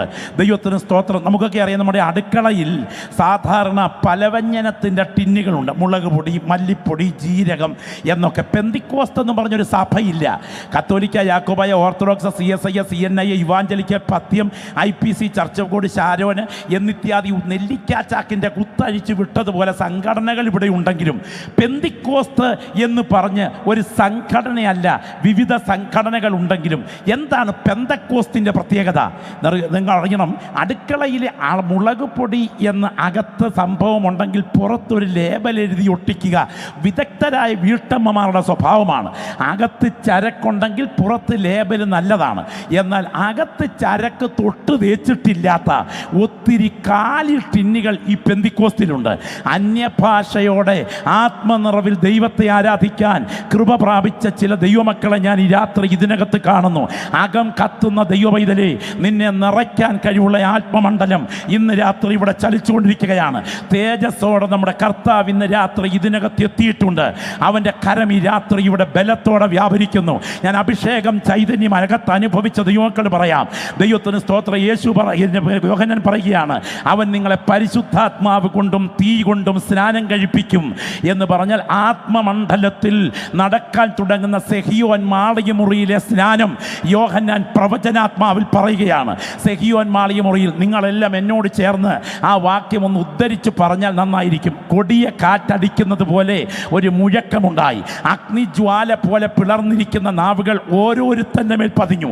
അവരെല്ലാവരും ആത്മാവ് നിറഞ്ഞവരായി. ആത്മാവ് അവർ ഉച്ചരിപ്പാൻ നൽകിയതുപോലെ അന്യഭാഷകളിൽ സംസാരിച്ച് നിർത്തി എന്നല്ല, അന്യഭാഷകളിൽ സംസാരിച്ച് തുടങ്ങി. ഈ രാത്രി വചനം വിശ്വസിക്കുന്ന ഒരു ദൈവവൈതൽ ഇവിടെ ഉണ്ടെങ്കിൽ, ചിലർക്ക് നിർത്തിയതാണ് അനുഭവമെങ്കിൽ ഞങ്ങൾ ഈ രാത്രി അനുഭവത്തിൽ തുടങ്ങിയതാണ് അനുഭവം. ഏത് പ്രതിസന്ധികളെയും അഴിച്ചു മാറ്റാൻ കഴിവുള്ള ആത്മവ്യാപാരത്തിൻ്റെ ചലനം 2024 ഫെബ്രുവരി മാസത്തിൽ ഇന്ന് രാത്രി ഇരിക്കുന്ന ഗ്രൗണ്ടിൽ അനുഭവിച്ചറിയുന്ന ദൈവമക്കൾ ഇവിടെയുണ്ട്. പരിശുദ്ധാത്മാവിൽ പോരാടി തുടങ്ങുന്ന രാത്രിയായിരിക്കട്ടെ. യേശുവിനെ കുറിച്ച് പ്രതീകമായ പ്രയോഗങ്ങൾ പലതുണ്ട്. അവൻ യുഗങ്ങളുടെ പാറയാണ്, അവൻ നല്ല മുന്തിരിവള്ളിയാണ്, അവൻ ആടുകളുടെ ഇടയനാണ്. എന്നാൽ ഇന്ന് രാത്രി പരിശുദ്ധാത്മാവിനെ കുറിച്ചുള്ള നിരവധി പ്രയോഗങ്ങൾ ബൈബിളിലുണ്ട്. അതിലൊന്നാണ് വെള്ളം എന്നുള്ളത്, അതിലൊന്നാണ് വീഞ്ഞെന്നുള്ളത്, അതിലൊന്നാണ് തീ എന്നുള്ളത്, അതിലൊന്നാണ് മഞ്ഞെന്നുള്ളത്.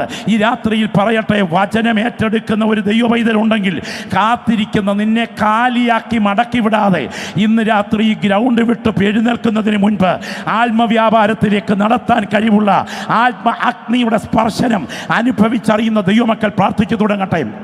പ്രാർത്ഥിച്ചു തുടങ്ങട്ടെ. ഞാൻ ഇന്ന് രാത്രി പറയാം, പരിശുദ്ധാത്മ വ്യാപാരം നിന്റെ സിരകളിലേക്ക് ഈ രാത്രി വ്യാപരിച്ചാൽ ഇതുവരെ കണ്ടിട്ടില്ലാത്ത ചില ദൈവപ്രവർത്തികൾ അടയാളത്തോടെ ഇതിനകത്ത് സംഭവിക്കും. നാളെ നടത്താൻ സാത്താൻ ഒരുക്കി വച്ചിരിക്കുന്ന കണികളെ, അതെ, വിശ്വസിക്കുന്ന ദൈവമക്കൾക്കറിയാം, നാളെ നടത്താൻ സാത്താൻ ഒരുക്കി വച്ചിരിക്കുന്ന കണികളെ ഇന്ന് രാത്രി മുറിച്ചു മാറ്റാനുള്ള അധികാരം പ്രാർത്ഥിക്കുന്ന ദൈവമക്കളുടെ നാവിൽ ദൈവാനോ പകർന്നിട്ടുണ്ട്. അനുഭവം പ്രാപിച്ച ദൈവമക്കൾ പ്രാർത്ഥനയിൽ പോരാടി തുടങ്ങട്ടെ. മഹാദൈവത്തെ വിശുദ്ധ തിരുവഴുത്തിൽ അഗ്നിപ്രഭാവം പോലെ വെളിപ്പെടുത്തിയിട്ടുണ്ട്. ഇന്ന് രാത്രി ഞാൻ ചോദിക്കട്ടെ, ഹോരേബിൽ ദൈവം വെളിപ്പെട്ട ആ രംഗം അനുഭവിച്ചറിഞ്ഞിട്ടുള്ള എത്ര ദൈവമക്കൾ തിരുവഴുതനത്തിന്റെ കണ്ണുകളിൽ കണ്ടിട്ടുണ്ട്? ഇതാ മുൾപ്പറപ്പ് കത്തി നിൽക്കുകയാണ്. കത്തി നിൽക്കുന്ന സമയം അതിനകത്തുനിന്നൊരു ശബ്ദം പുറപ്പെടുകയാണ്, മോശേ മോശേ ഇങ്ങോട്ട് അടുക്കരുത്, നീ നിൽക്കുന്ന സ്ഥലം വിശുദ്ധ ഭൂമിയാകയാൽ നിന്റെ കാലിന് ചെരുപ്പഴിച്ചു മാറ്റുക. ഞാൻ ഇന്ന് രാത്രി ആത്മനിയോഗത്തോടെ പറയട്ടെ, ഇത് നിന്നെ കരിച്ച് ചാമ്പലാക്കുന്ന തീയല്ല. ഇന്ന് രാത്രി നീ ഇരിക്കുന്നത് കസേരയിലാണെങ്കിലും ഈ ദൈവ തേജസ്സിന്റെ മഹത്വം നിന്റെ ശരീരത്തെ പൊതിഞ്ഞാൽ, നിന്റെ മൺശരീരത്തിൽ വ്യാപരിക്കുന്ന എന്തെങ്കിലും രോഗത്തിന്റെ കെട്ടുകൾ ഉണ്ടെങ്കിൽ ആ അണുബീജങ്ങളെ കത്തിച്ചു കളയാൻ ഈ തീക്കുന്ന രാത്രിയിൽ ശക്തിയുണ്ട്. അനുഭവം പ്രാപിച്ച ദൈവമക്കൾ ഇതിനകത്ത് ഇരിപ്പുണ്ട്. ശരീരത്തെ ഗ്രസിക്കുന്ന ബന്ധനങ്ങളെ അഴിച്ചു മാറ്റി നിനക്ക് ഈ രാത്രിയിൽ ദൈവശക്തി അനുഭവിക്കേണ്ടതിന് പരിശുദ്ധാത്മാവ് ഈ ഗ്രൗണ്ടിൽ ചില വ്യക്തികളെ ഈ കൂട്ടായ്മയ്ക്ക് നടുവിൽ ഒരുക്കിക്കൊണ്ടിരിക്കുകയാണ്. മഹാദൈവത്തെ നിന്റെ വിഷയത്തിന്മേൽ മറുപടിക്കായി ഇറക്കിക്കൊണ്ടുവരുന്ന ദൈവശക്തി ഈ ഗ്രൗണ്ടിൽ വ്യാപരിച്ചു കൊണ്ടിരിക്കുന്നു. പൈശാചിക ശക്തികളോട് യുദ്ധം ചെയ്യുവാൻ ആരാധിക്കുന്ന നിന്റെ നാവിൽ ആത്മമണ്ഡലത്തിന്റെ ബലം വ്യാപരിക്കുന്നു. പ്രകൃതി ശക്തികളെ വെല്ലുവിളിക്കാൻ പരിശുദ്ധാത്മാവ് ഇന്ന് രാത്രി നിന്റെ മേൽ ദൈവശക്തി പകരുകയാണ്. അനുഭവം പ്രാപിച്ച ദൈവമക്കൾ ആത്മാവിൽ പോരാടിക്കൊണ്ടിരിക്കുമ്പോൾ സാത്താന്യ മണ്ഡലങ്ങളെ ബന്ധിക്കാൻ പ്രാർത്ഥിക്കുന്ന നിന്റെ മേൽ ദൈവത്തിന്റെ കൃപയുടെ വ്യാപാരം വ്യാപരിച്ചു കൊണ്ടിരിക്കുന്നു.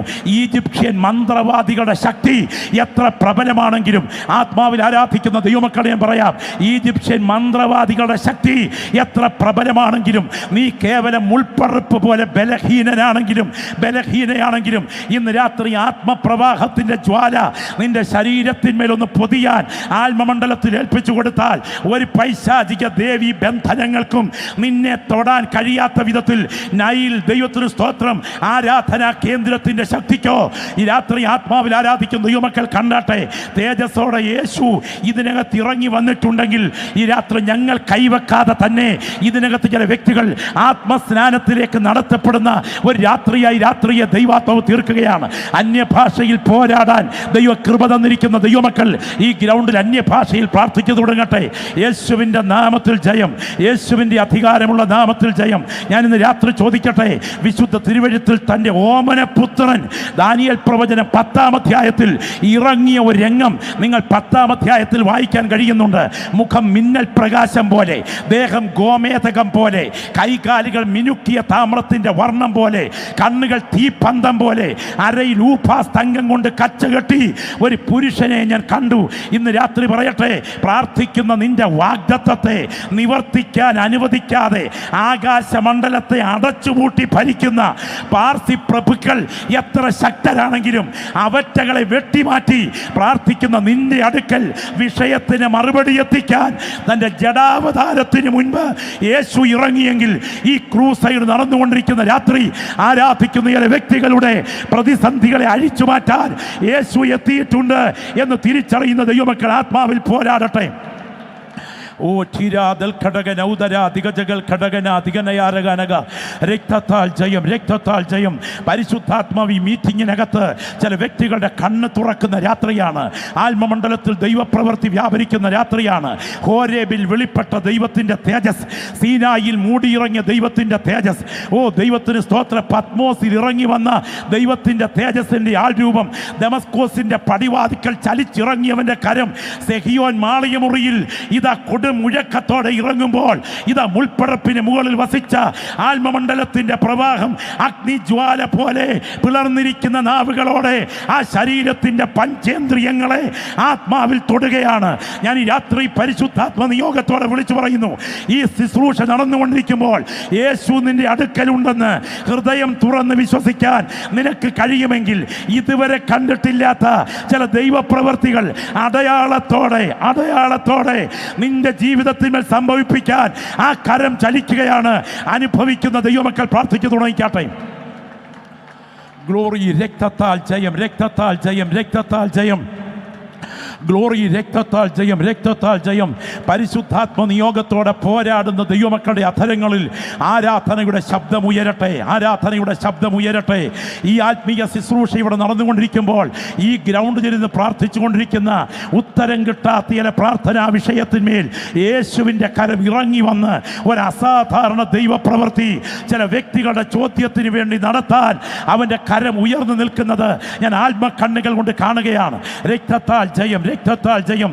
മാനസിക സമനിലയെ തകർത്ത് മരണം കൊതിക്കത്തക്ക വിധം ആത്മഹത്യയുടെ ബന്ധനത്തെ ഒരുക്കി അർദ്ധരാത്രിയുടെ ഉറക്കം കളഞ്ഞ് വെള്ളം ഫ്രിഡ്ജിൽ നിന്ന് എടുത്തു കുടിച്ചതിന് ശേഷം വീണ്ടും വന്നു കിടന്നിട്ട് ഉറക്കമില്ലാതെ മരണം മതിയെന്ന് വിചാരിച്ച് ജീവിതത്തെ വല്ലാത്ത ഇരുളിലേക്ക് തള്ളിവിടുന്ന പൈശാചിക താവളത്തെ ഈ രാത്രി പ്രാർത്ഥന നടന്നുകൊണ്ടിരിക്കുമ്പോൾ യേശുവിൻ്റെ കരം ഇറങ്ങി വന്ന് ചില കുടുംബങ്ങൾക്കകത്തു നിന്ന് ആ കാൽവറിയിൽ ഒഴുകിയ രക്തത്തിന്റെ തുള്ളികൾ ഈ രാത്രിയിലെ വ്യക്തികളുടെ മേൽ വ്യാപരിച്ചിട്ട് രക്തത്താൽ ജയം. പരിശുദ്ധാത്മാ നിയോഗത്തോടെ ഞാൻ വിളിച്ചു പറയുന്നു, ഈ ഗ്രൗണ്ടിൽ ഈ ആരാധന നടന്നുകൊണ്ടിരിക്കുമ്പോൾ ഉത്തരം കിട്ടാതെ നാളെ രാവിലെ എനിക്ക് കണ്ണ് തുറക്കാൻ കഴിയില്ല, എൻ്റെ ജീവിതത്തിന് മുൻപിലെ അനർത്ഥങ്ങൾ അത്ര വലുതാണ് എന്ന് പറഞ്ഞ് നിലവിളിക്കുന്ന ചില പ്രിയപ്പെട്ടവരുടെ വസ്ത്രത്തേക്കാൾ അടുക്കൽ യേശു വന്നിട്ടുണ്ട്. രക്തത്താൽ ജയം. ഹല്ലേലൂയ. ദൈവത്തിന് മഹത്വം, ദൈവത്തിന് മഹത്വം, ദൈവത്തിന് മഹത്വം. ഈ ശുശ്രൂഷ നടന്നുകൊണ്ടിരിക്കുന്ന സമയത്ത് തന്നെ ചില വ്യക്തികളുടെ ചില അന്തർനിയോഗങ്ങൾ ഞങ്ങൾ കൈവച്ച് പ്രാർത്ഥിക്കാതെ ചില വ്യക്തികളിൽ ചില അന്തർനിയോഗങ്ങൾ ദൈവത്തിന് ആത്മാവ് തരികയാണ്. നിന്റെ ഭാരപ്പെടുത്തുന്ന പ്രാർത്ഥനാ വിഷയത്തെ യേശുവിൻ്റെ കരം ഈ രാത്രി തൊടുന്ന രാത്രിയാണ്. തോൽക്കൊല്ലനായ ശീമോന്റെ വീട്ടിൽ വെൺമാടത്തിൽ പ്രാർത്ഥിച്ചു കൊണ്ടിരിക്കുന്ന പത്രോസിന്റെ അഡ്രസ് അവിടുന്ന് 30 കിലോമീറ്റർ അപ്പുറത്ത് പട്ടാള മേധാവിയായ കൊർന്നല്യോസിന്റെ മുറിക്കകത്ത് ഒരു ദൂതനെ അയച്ച് കൈമാറ്റം ചെയ്തതുപോലെ നീ പ്രാർത്ഥിച്ചുകൊണ്ടിരിക്കുന്ന വിഷയത്തിന് മറുപടിക്ക് എൻ്റെ ദൈവം ഈ രാത്രി ഇടപെടാൻ തുടങ്ങുന്നു. ആ രണ്ട് കൈകളും ഒന്ന് ഉയർത്തിപ്പിടിച്ചേ, രണ്ട് കൈകളും ഒന്ന് ഉയർത്തിപ്പിടിച്ചേ, ശബ്ദമുയർത്തി വാ തുറന്ന് യേശുവേ എന്നൊന്ന് വിളിച്ചേ. ശബ്ദമുയരട്ടെ, ശബ്ദമുയരട്ടെ. ഞാൻ ഇന്ന് രാത്രി രണ്ടാമതൊരു പ്രമേയവും അവതരിപ്പിക്കുന്നില്ല. ഞാൻ ഇന്ന് രാത്രി രണ്ടാമതൊരു ശബ്ദവും ഉയർത്തുന്നില്ല. എനിക്കൊരുവനെ മാത്രമേ ഇന്ന് പരിചയപ്പെടുത്താൻ കഴിയൂ. അവൻ ഈ രാത്രി സുവിശേഷ പ്രസംഗത്തിൻ്റെ കാമ്പും സത്തുമാണ്. ഈ രാത്രി എത്രത്തോളം ശബ്ദമുയർത്തി യേശുവേ എന്ന് വിളിക്കാമോ അത്രത്തോളം ശബ്ദമുയർത്തി ആ രണ്ട് കരങ്ങൾ ഉയർത്തിപ്പിടിച്ച പോരാ പോരാ പോരാ. ദൈവത്തിന് മഹത്വം, ദൈവത്തിന് മഹത്വം. ഇന്ന് രാത്രി വചനം കേട്ടുകൊണ്ടിരിക്കുന്ന ചില അഭിഷിക്തന്മാരോട് ദൈവത്തിന് ആത്മാവ് പറയുന്നു, ദൈവത്തെ ശുശ്രൂഷിക്കാൻ ഇറങ്ങിത്തിരിച്ചിട്ട് ദൈവമുണ്ടോ എന്ന് പോലും ചില ശോധനകൾക്ക് നടുവിൽ നീ ദൈവത്തോട് ചോദിച്ചുകൊണ്ടിരിക്കുമ്പോൾ ഇന്ന് രാത്രി യോഗം കഴിഞ്ഞ് നീ ഉറങ്ങാൻ കിടക്കും മുൻപ് നിന്റെ വിഷയത്തെ തൊടാൻ യേശുവിന് ശക്തിയുണ്ട് എന്ന് തിരിച്ചറിയുന്നെങ്കിൽ ആ രണ്ട് കരങ്ങൾ ഉയർത്തിപ്പിടിച്ചുകൊണ്ട് ശബ്ദമുയർത്തി പ്രാർത്ഥിച്ച്, ശബ്ദമുയർത്തി പ്രാർത്ഥിച്ച്. രക്തത്താൽ ജയം, രക്തത്താൽ ജയം. വാ തുറക്കട്ടെ, വാ തുറക്കട്ടെ, വാ തുറക്കട്ടെ. ദൈവത്തിന് മഹത്വം. കൊയ്ത്തുകാലത്തൊക്കെയും ഇരു കരകളും കവിഞ്ഞ് ഇരമ്പി പതഞ്ഞ് നുരഞ്ഞൊഴുകിക്കൊണ്ടിരിക്കുന്ന യോർദാന്റെ വശത്തേക്ക് പെട്ടകം വഹിച്ച പുരോഹിതന്മാരുടെ പാദം തൊട്ട് കഴിഞ്ഞപ്പോൾ 25 മൈൽ മുകളിലുള്ള ആദാ പട്ടണത്തിലേക്ക് പോലും വെള്ളം ചിറ പോലെ ഒഴുകത്തക്ക വിധം ആ സമുദ്രത്തിനെ ആ നദിയെ രണ്ടായി മുറിച്ച കരം ഏത് കരമാ? ഈ രാത്രി നിനക്ക് വേണ്ടി പ്രവർത്തിക്കാൻ ആ കരം ശക്തമാണ് എന്ന് തിരിച്ചറിയുന്നുണ്ടെങ്കിൽ ലജ്ജ കൂടാതെ വാ തുറന്ന് യേശുവേ എന്ന് വിളിക്കാൻ ഈ രാത്രി ശബ്ദമുയരട്ടെ. ശബ്ദമുയരട്ടെ, ശബ്ദമുയരട്ടെ. രക്തത്താൽ ജയം, രക്തത്താൽ ജയം, രക്തത്താൽ ജയം. Glory, hallelujah. എൻ്റെ സംഭവം ഇന്ന് രാത്രി ആത്മനിയോഗത്തോട് പറയട്ടെ. ഒരു അനുഗ്രഹീതനായ ദൈവദാസൻ ഫ്ലെമിംഗ് ഒക്കലഹോമയിൽ ഒരു യോഗത്തിൽ പ്രസംഗിക്കണം. സിയാറ്റിൽ നിന്ന് ഒരു ട്രെയിൻ രാവിലെ 9:30-ക്കുണ്ട്. ആ ട്രെയിനിന് പോയെങ്കിൽ മാത്രമേ കൃത്യസമയത്ത് എത്തൂ. അവിടെ എത്തിയപ്പോൾ ട്രെയിനിനോട് അടുക്കുമ്പോൾ ഉള്ളിലിരുന്ന ഒരാൾ ശബ്ദിക്കുക, ആ ട്രെയിനിന് കയറരുത്. പുറകിലോട്ട് തിരിഞ്ഞു നോക്കി ആരാ ഇത് പറഞ്ഞെന്നറിയാൻ. ആരെയും കണ്ടില്ല. വീണ്ടും തോന്നലാന്ന് വിചാരിച്ച് ആ ട്രെയിനിൻ്റെ സ്റ്റെപ്പേലോട്ട് കാല് വെക്കാൻ നേരത്ത് അകത്തെ ശബ്ദം, ആ ട്രെയിനിന് കയറരുത്. തൻ്റെ ഉള്ളിലെ നിയോഗം ഏറ്റെടുത്ത് തൊട്ടടുത്ത ബെഞ്ചിൽ പോയിരുന്നു. ഇത് പോയാൽ പിന്നെ അടുത്തത് യോഗത്തിന് സമയമെത്തെത്തുക എന്നത് എനിക്ക് വിട്ടേക്കുക, അതിൽ കയറരുത്. ഞാൻ ഈ പ്രസംഗം നടന്നുകൊണ്ടിരിക്കുമ്പോൾ പറയുന്നു, നിന്റെ ഉള്ളിൽ യേശു ഉണ്ടെന്നുള്ളത് മതത്തിൻ്റെ സങ്കല്പമല്ല, അവനൊരു യാഥാർത്ഥ്യമാണ്. ദൈവത്തിന് സ്തോത്രം. അത് പോയി കഴിഞ്ഞപ്പോൾ അടുത്ത ട്രെയിൻ കിട്ടി. 90 കിലോമീറ്റർ ആണെന്ന് എൻ്റെ ഓർമ്മ. കടന്നു ചെല്ലുമ്പോൾ എന്തിന് മുൻപിൽ പോയ ട്രെയിനിൻ്റെ അവശിഷ്ടങ്ങൾക്കിടയിൽ നിന്ന് ബോഡികൾ വലിച്ചെടുക്കുകയാ. അപ്പോൾ മനസ്സിലായി, എൻ്റെ ഉള്ളിലിരുന്ന് സംസാരിച്ചത് സാധാരണ ശബ്ദമല്ല, ഞാൻ വിശ്വസിക്കുന്ന യേശുവാണ്. ഇന്ന് രാത്രി കരങ്ങളൊന്ന് ഉയർത്തിപ്പിടിച്ചേ, ശബ്ദമുയർത്തി ഞാൻ ഈ പറഞ്ഞു ഒന്ന് വിളിച്ചു പറഞ്ഞ യേശുവേ. എല്ലാവരും വാ തുറന്നേ. എഴുന്നേൽക്കാവുന്ന എല്ലാ ദൈവമക്കളൊന്ന് എഴുന്നേറ്റേ. എഴുന്നേൽക്കാവുന്നവർ എഴുന്നേറ്റേ. ആ 2 കരങ്ങളൊന്ന് ഉയർത്തിപ്പിടിച്ചേ. ആ 2 കരങ്ങളും എത്രത്തോളം ഉയർത്താമോ അത്രത്തോളം ഒന്ന് ഉയർത്തിപ്പിടിച്ചേ. വാ തുറന്ന് ലജ്ജ കൂടാതെ രാത്രി വിളിച്ചു പറയണം, യേശുവേ. ശബ്ദമുയരട്ടെ. സഹോദര, നീ വഴിവക്കിലായിരിക്കും. സഹോദരി, നീ ടെറസിൻ്റെ അതേ മുകളിൽ ഇരുന്ന് ഈ പ്രസംഗം കേൾക്കുകയായിരിക്കും. എൻ്റെ വാത്സല്യ കൂടപ്പിറപ്പേ, നീ വീടിൻ്റെ സിറ്റ് ഔട്ടിലായിരിക്കും. അതുപോലെ മനസ്സിനെ മതിക്കുന്ന ചില വിഷയങ്ങൾ, വാക്കുകളേക്കാൾ നെടുവീർപ്പുകൾ ഉള്ളിൽ നിന്ന് ഉയരുമ്പോൾ രാത്രിയിൽ തലവണമൊത്തിയായിരിക്കും കിടക്കുന്നത്. ഇന്ന് രാത്രി ശബ്ദമുയർത്തി വിളിക്കുക, നിന്റെ വസ്ത്രത്തേക്കാൾ അടുക്കൽ അവൻ നിൽപ്പുണ്ട്. ആ 2 കരങ്ങൾ ഉയർത്തിപ്പിടിച്ച് എൻ്റെ വിഷയത്തിന്മേൽ എനിക്ക് വേണ്ടി ഇടപെടണേ എന്ന് പ്രാർത്ഥിക്കുന്ന ദൈവമക്കളുടെ പ്രാർത്ഥനയുടെ ശബ്ദം ഉയരട്ടെ. യോഹന്നാൻ പരിചയപ്പെടുത്തുകയാണ്, അവൻ സാധാരണക്കാരനല്ല, അവൻ ലോകത്തിൻ്റെ പാപം ചുമക്കുന്ന ദൈവത്തിൻ്റെ കുഞ്ഞാട്.